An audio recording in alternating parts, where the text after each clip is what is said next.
Shalom, shalom. Vamos ler 1 Samuel, capítulo 7. Os homens de Kiriat Jearim vieram para levar a arca do Senhor. Eles a levaram para a casa de Abinadab, na colina, e consagraram seu filho Eleazar para guardar a arca do Senhor. A arca permaneceu em Kiriat Jearim muito tempo. Foram 20 anos, e todo o povo de Israel buscava o Senhor com súplicas. E Samuel disse a toda a nação de Israel: Se vocês querem voltar-se para o Senhor de todo o coração, livrem-se então dos deuses estrangeiros e das imagens de Astarote. Consagrem-se ao Senhor e prestem culto somente a Ele, e Ele os libertará das mãos dos filisteus. Assim os israelitas se livraram dos balins e dos postes sagrados, e começaram a prestar culto somente ao Senhor. E Samuel prosseguiu: reúnam todo o povo de Mispá, e eu intercederei ao Senhor a favor de vocês. Quando eles se reuniram em Mispá, tiraram água e derramaram perante o Senhor. Naquele dia jejuaram e ali disseram: Temos pecado contra o Senhor. E foi em Mispá que Samuel liderou os israelitas como juiz. Quando os filisteus souberam que os israelitas estavam reunidos em Mispá, os governantes dos filisteus saíram para atacá-los.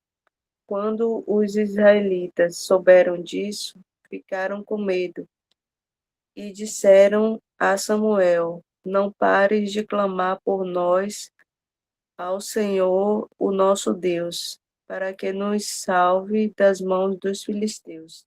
Então Samuel pegou um cordeiro, ainda não desmamado, e ofereceu inteiro como holocausto ao Senhor. Ele clamou ao Senhor em favor de Israel, e o Senhor lhes respondeu. Então Samuel oferecia o holocausto. Os filisteus se aproximaram para combater Israel.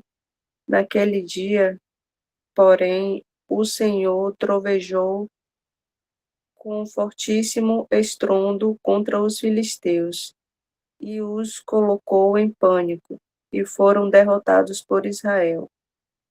Os soldados de Israel saíram de Mispá e perseguiram os filisteus até um lugar abaixo de Betcar, matando pelo caminho. Então Samuel pegou uma pedra e a ergueu entre Mispá e Sem, e deu-lhe o nome de Ebenezer, dizendo: Até aqui o Senhor nos ajudou. Assim os filisteus foram dominados e não voltaram a invadir o território israelita. A mão do Senhor esteve contra os filisteus durante toda a vida de Samuel. As cidades que os filisteus haviam conquistado foram devolvidas a Israel, desde Ecrom até Gate. Israel libertou os territórios ao redor delas do poder dos filisteus. E houve também paz entre Israel e os amorreus. Samuel continuou como juiz de Israel durante todos os dias de sua vida. A cada ano percorria Betel, Gilgal e Mispá, decidindo as questões de Israel em todos esses lugares, mas sempre retornava a Ramá, onde ficava sua casa. Ali Ele liderava Israel como juiz e naquele lugar construiu o altar em honra ao Senhor. Capítulo 8. Quando envelheceu, quando envelheceu, Samuel nomeou seus filhos como líderes de Israel. Seu filho mais velho chamava-se Joel e o segundo Abias. Eles eram líderes de Berseba, mas os filhos dele não andaram em seus caminhos. Eles se tornaram gananciosos, aceitavam suborno e pervertiam a justiça. Por isso, todas as autoridades de Israel reuniram-se e foram falar com Samuel em Ramá, e disse-lhes: Tu já estás idoso, e os teus filhos não andam em teus caminhos. Escolhe agora um rei para que nos lidere, à semelhança das outras nações. Quando, porém, disseram: Dá-nos um rei para que nos lidere, isso desagradou a Samuel. Então ele orou ao Senhor, e o Senhor lhe respondeu: Atenda a tudo que o povo está pedindo. Não foi a você que rejeitaram, foi a mim que rejeitaram como rei, assim como fizeram comigo desde o dia em que os tirei do Egito até hoje, abandonando-me e prestando culto a outros deuses. Também estão fazendo com você. Agora atenda-os, mas advirta-os solenemente e diga-lhes quais direitos reivindicará o rei que os governará. Samuel transmitiu todas as palavras do Senhor ao povo, que estava lhe pedindo um rei, dizendo: O rei que reinará sobre vocês reivindicará como seu direito o seguinte: ele tomará os filhos de vocês para servi-lo em seus carros de guerra e em sua cavalaria, e para correr à frente dos seus carros de guerra. Colocará alguns como comandantes de 1.000 e outros como comandantes de 50. Ele os fará arar as terras dele, fazer a colheita e fabricar as armas de guerra e equipamentos para os seus carros de guerra. Tomará as filhas de vocês para serem perfumistas, cozinheiras e padeiras. Tomará de vocês o melhor das plantações, das vinhas e dos olivais, e o dará aos criados dele.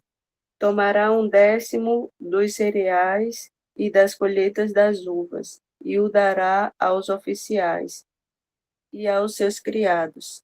Também tomará de vocês para o seu uso particular dos servos e as servas, e o melhor do gado e dos jumentos. E tomará de vocês 1/10 dos rebanhos, e vocês mesmos se tornarão escravos dele.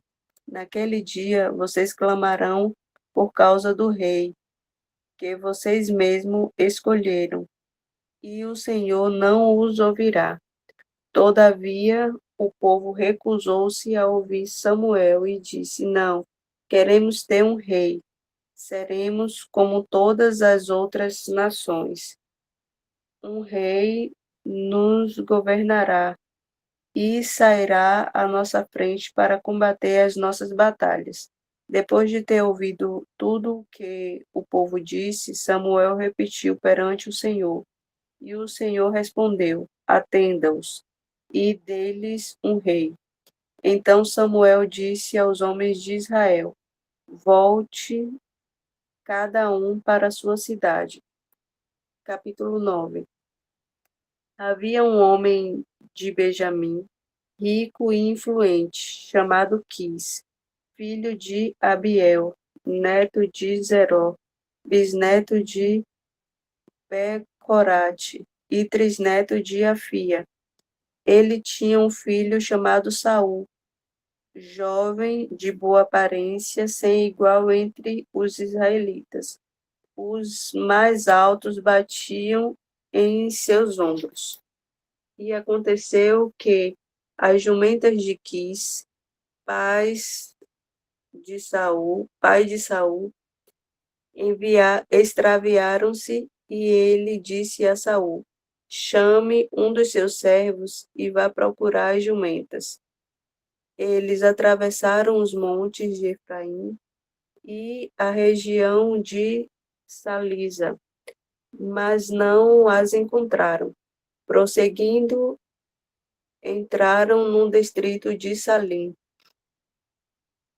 mas as jumentas não estavam lá.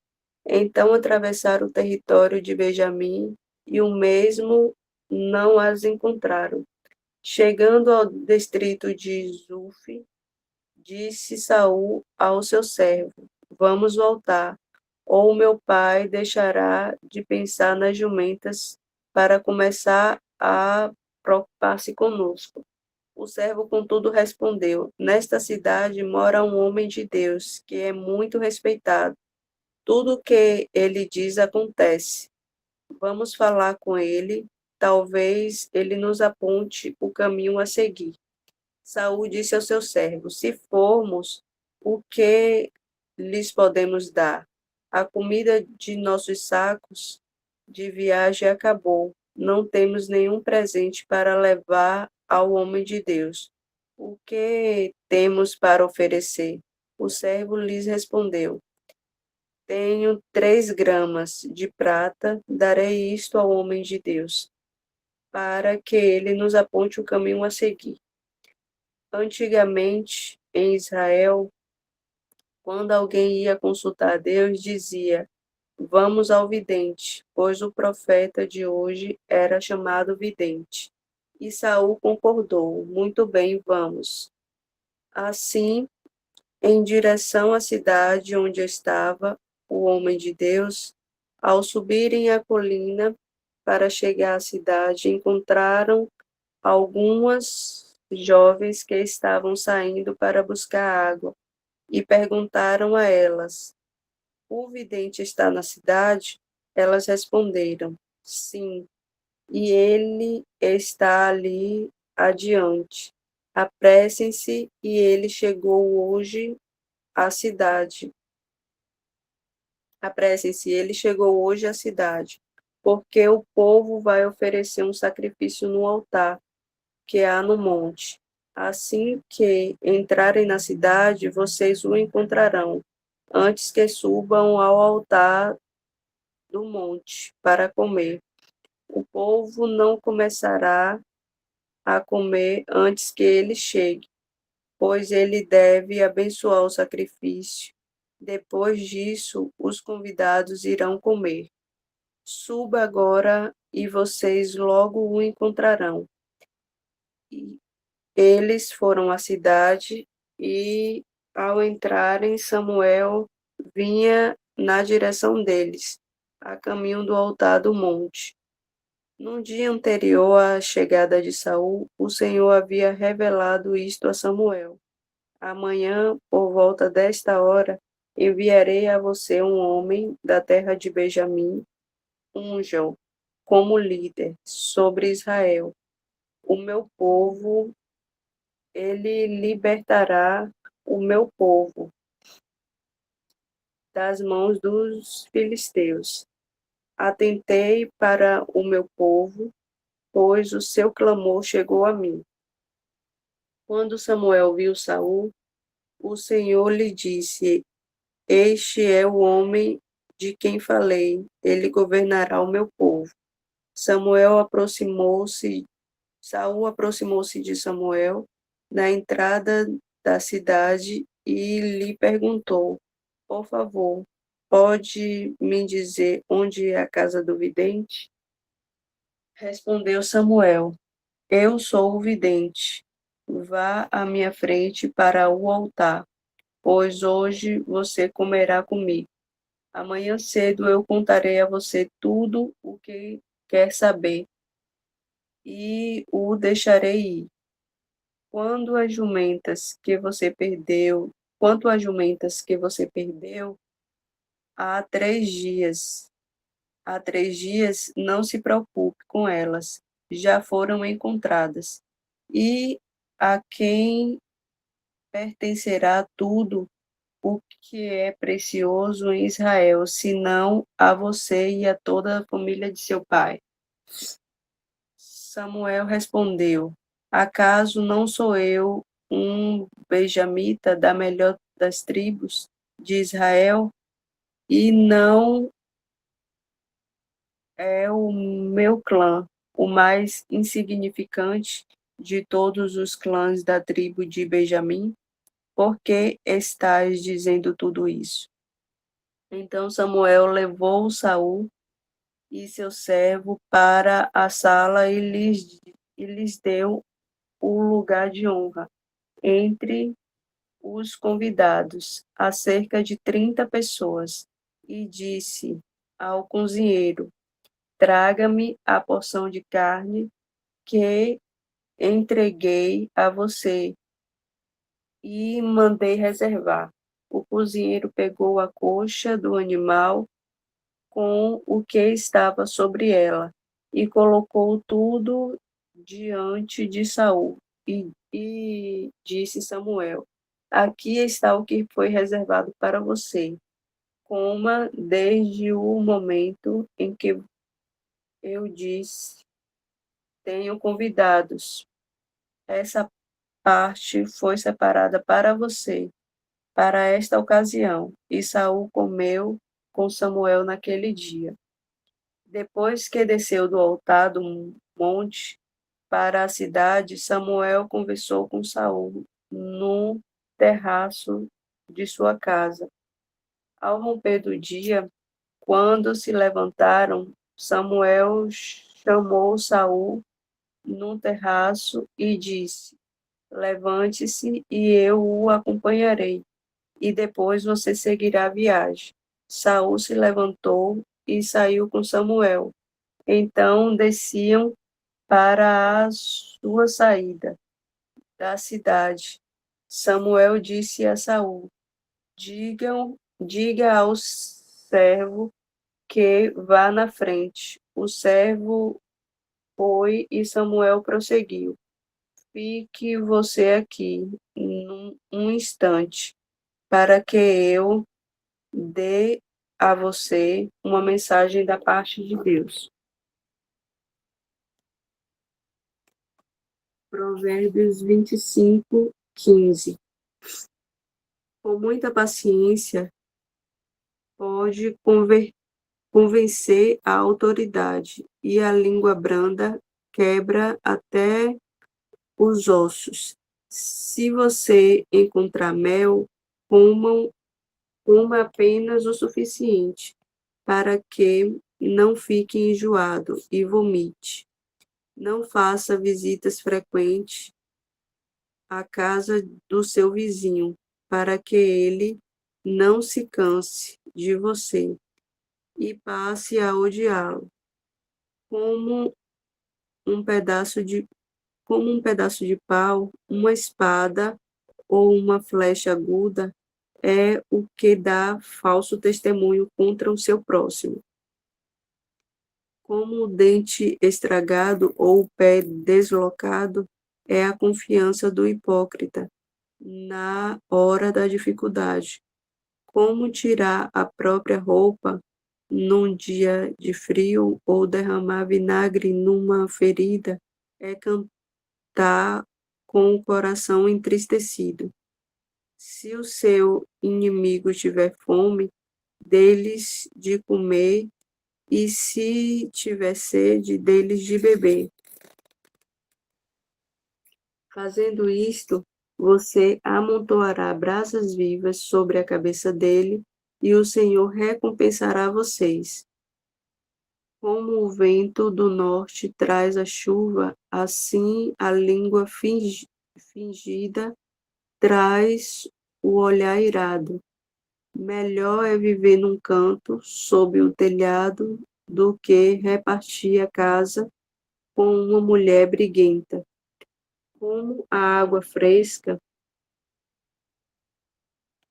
para a garganta sedenta é a boa notícia que chega de uma terra distante. Como fonte contaminada ou nascente poluída, assim é o justo que fraqueja diante do ímpio. Comer mel demais não é bom, nem é honroso. Buscar a sua Nem é honroso buscar a sua própria honra. Como a cidade com os seus muros derrubados, assim é quem não sabe dominar-se. Glória a Deus, aleluia. Gente, a gente está aqui em Samuel, 1 Samuel 7, a gente vê o retorno da arca, e a gente vê ali quando acontece algo extraordinário, né? O povo é conduzido ali por Samuel ao arrependimento. Logo depois, Deus dá uma grande vitória ali contra os filisteus.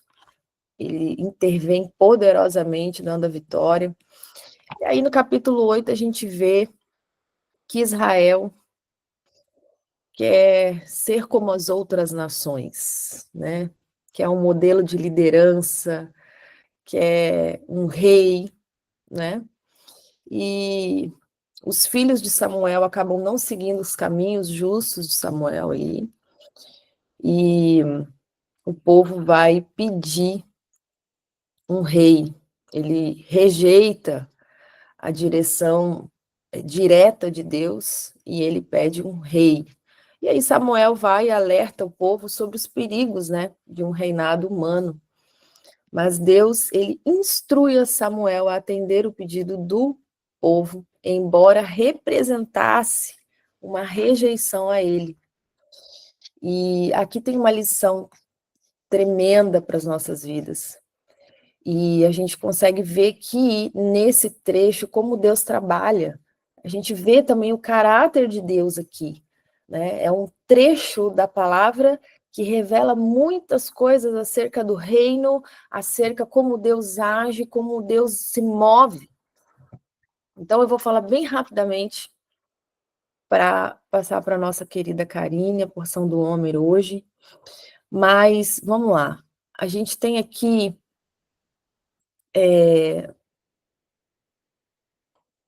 no versículo 8, versículo 7, né? Atende a voz do povo em tudo quanto te dizem, pois não é a ti que rejeitaram, mas a mim, para que eu não reine sobre eles. Essa foi a resposta que Deus deu a Samuel, né? Porque Samuel sabia que aquilo ali era uma rejeição ao Senhor, que aquilo ali não ia dar bom, né? Mas o Senhor vai e fala isso para o Samuel: atende o que eles estão pedindo, pois não é a você que eles rejeitaram, mas é a mim. Então aqui a gente vê que Israel, ele está dizendo que prefere ter um intermediário humano visível, né, do que confiar na direção direta ali de Deus. Israel queria ser como as outras nações, queria ter um rei ali e tal, né?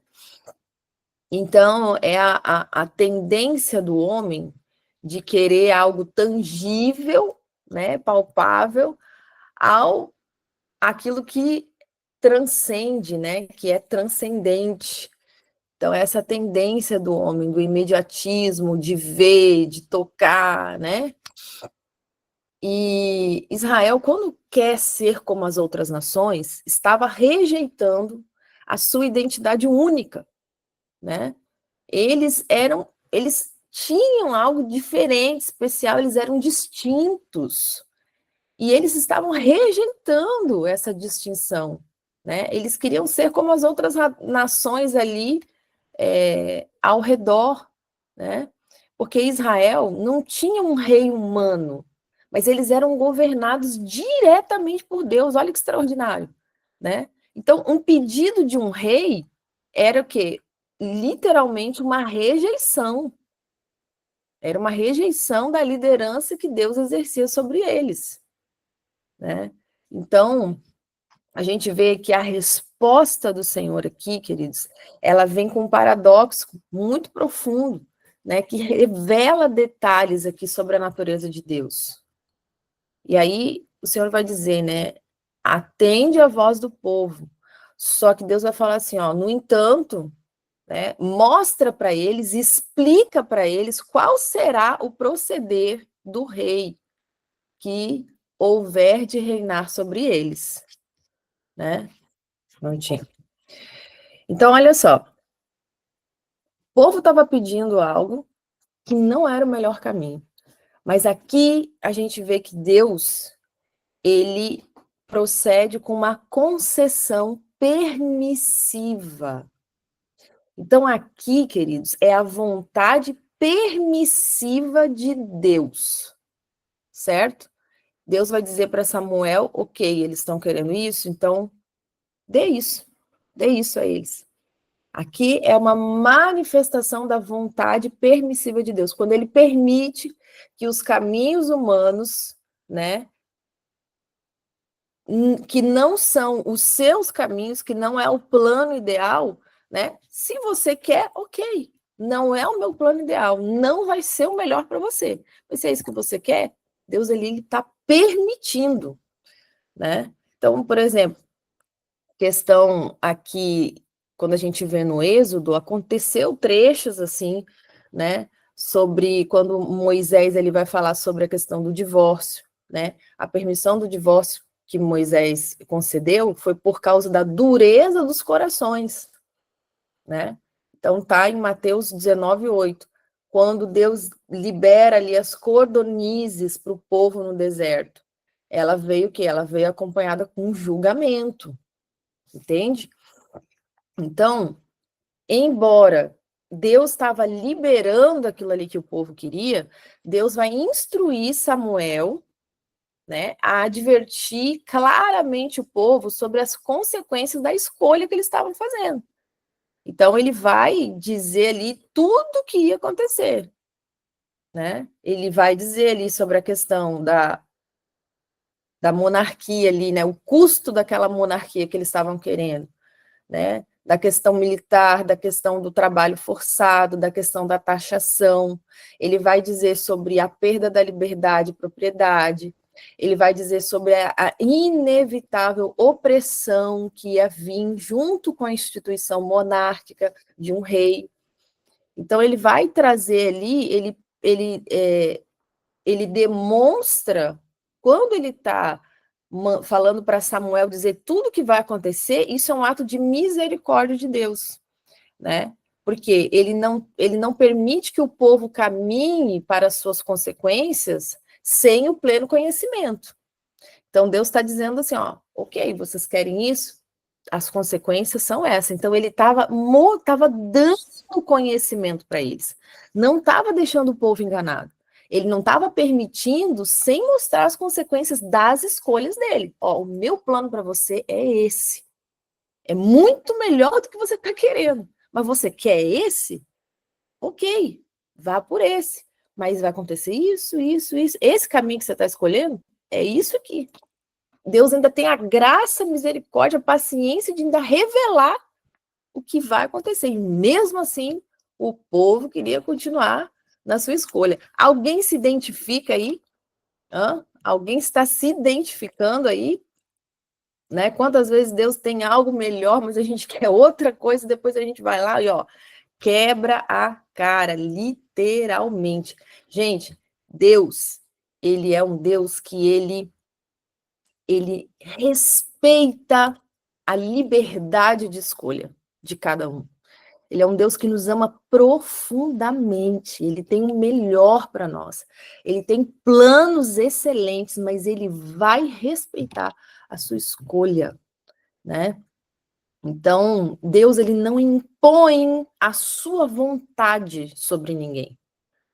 Não impõe. Mas ele vai respeitar a sua escolha. E ele permite que nós experimentemos as consequências das nossas escolhas. Nada mais justo, né?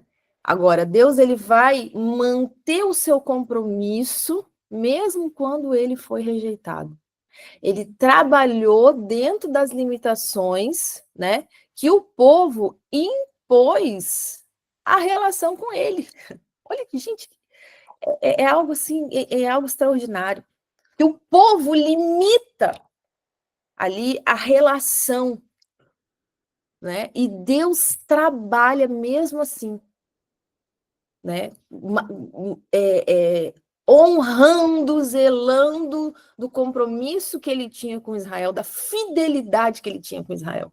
Porque nesse ponto que quando o povo rejeita a liderança direta de Deus, ele está limitando. Entende? Ele está colocando um homem ali na frente que, né, que não era o padrão que Deus tinha para a nação de Israel. Deus mesmo queria governar sobre a nação de Israel, né?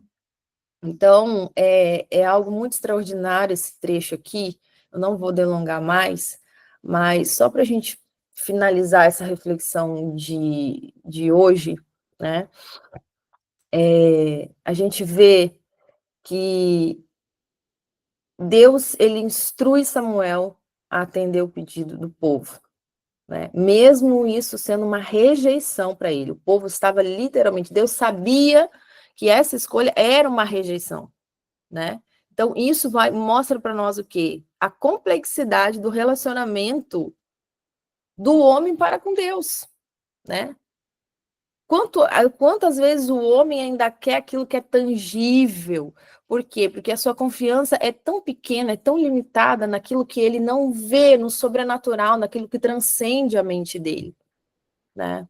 E a gente vê que Deus, o caráter de Deus, como Deus respeita a liberdade humana de escolha. Deus não quer robôs, ele não impõe a vontade dele. Ele quer um coração que confia nele, né? Então a gente vê que mesmo quando o povo aqui rejeita o Senhor, né? Deus, ele não abandona o seu povo. Ele continua trabalhando dentro das limitações que eles mesmos escolheram, que o povo escolheu, né? E ele vai transformar até as suas rejeições em veículos para cumprir o seu propósito, que era maior, né? Amando o povo, cuidando do povo, zelando o povo. Então, essa manhã, o que eu quero te convidar a refletir é sobre, né, as suas próprias tendências de rejeitar a soberania direta de Deus, né, sobre a tua vida. Quantas vezes você tem escolhido soluções mais tangíveis, soluções que são culturalmente mais aceitáveis, soluções que às vezes parecem ser mais rápidas, mais práticas, né?